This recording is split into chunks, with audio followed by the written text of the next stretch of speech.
Now, you might think that I chose my second theme, the importance of imagination, because of the part it played in rebuilding my life, but that is not wholly so.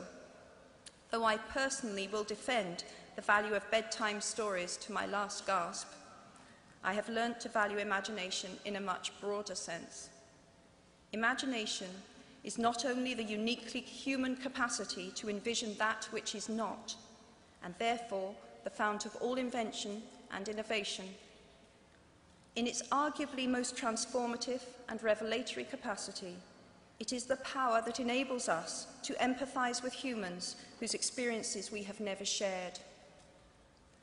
One of the greatest formative experiences of my life preceded Harry Potter, though it informed much of what I subsequently wrote in those books. This revelation came in the form of one of my earliest day jobs. Though I was sloping off to write stories during my lunch hours, I paid the rent in my early 20s by working at the African Research Department of Amnesty International's headquarters in London. There in my little office, I read hastily scribbled letters smuggled out of totalitarian regimes by men and women who were risking imprisonment to inform the outside world of what was happening to them. I saw photographs of those who had disappeared without trace, sent to Amnesty by their desperate families and friends. I read the testimony of torture victims and saw pictures of their injuries. I opened handwritten, eyewitness accounts of summary trials and executions, of kidnappings and rapes. Many of my co-workers were ex-political prisoners, people who had been displaced from their homes or fled into exile because they had the temerity to speak against their governments. Visitors to our offices included those who had come to give information or to try and find out what had happened to those they had left behind. I shall never forget the African torture victim, a young man no older than I was at the time, who had become mentally ill after all he had endured in his homeland.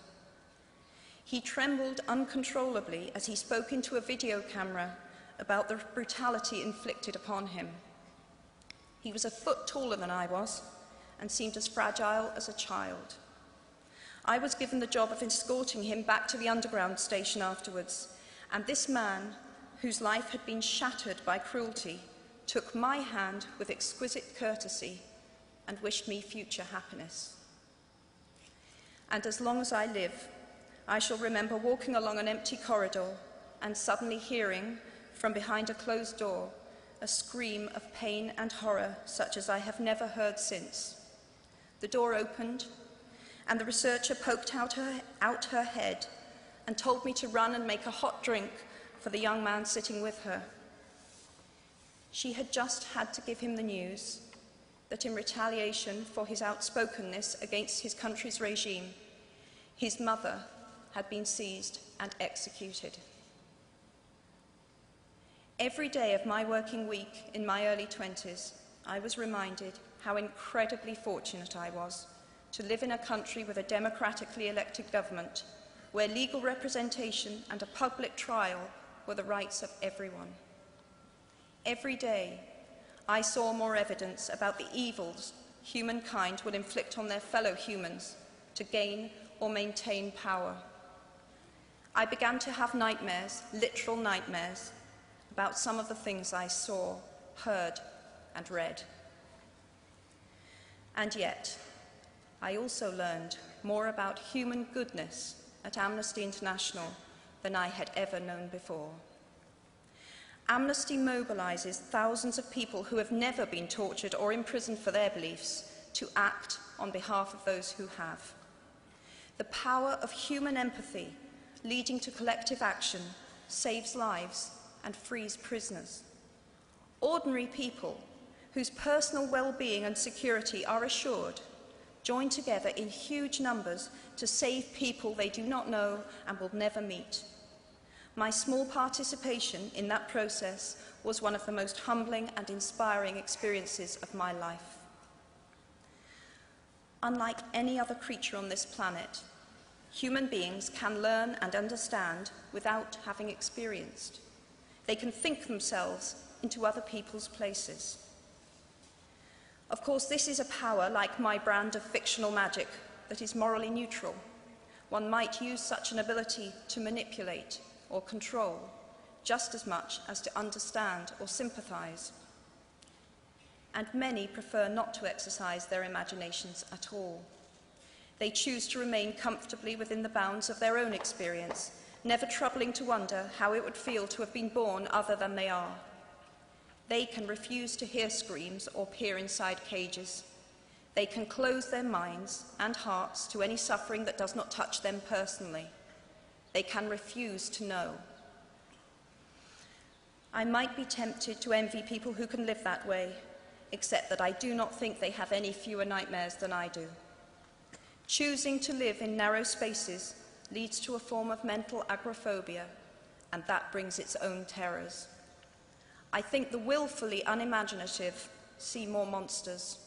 They are often more afraid. What is more, those who choose not to empathize enable real monsters, for without ever committing an act of outright evil ourselves, we collude with it through our own apathy. One of the many things I learned at the end of that classics corridor, down which I ventured at the age of 18, in search of something I could not then define, was this, written by the Greek author Plutarch: "What we achieve inwardly will change outer reality." That is an astonishing statement, and yet proven 1,000 times every day of our lives. It expresses in part our inescapable connection with the outside world, the fact that we touch other people's lives simply by existing. But how much more are you, Harvard graduates of 2008, likely to touch other people's lives? Your intelligence, your capacity for hard work, the education you have earned and received, give you unique status and unique responsibilities. Even your nationality sets you apart. The great majority of you belong to the world's only remaining superpower. The way you vote, the way you live, the way you protest, the pressure you bring to bear on your government has an impact way beyond your borders. That is your privilege and your burden. If you choose to use your status and influence to raise your voice on behalf of those who have no voice, if you choose to identify not only with the powerful but with the powerless, if you retain the ability to imagine yourself into the lives of those who do not have your advantages, then it will not only be your proud families who celebrate your existence, but thousands and millions of people whose reality you have helped change. We do not need magic to transform our world. We carry all the power we need inside ourselves already. We have the power to imagine better. I am nearly finished.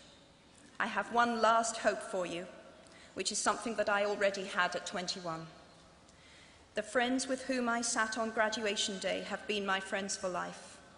They are my children's godparents, the people to whom I've been able to turn in times of real trouble, people who have been kind enough not to sue me when I took their names for Death Eaters.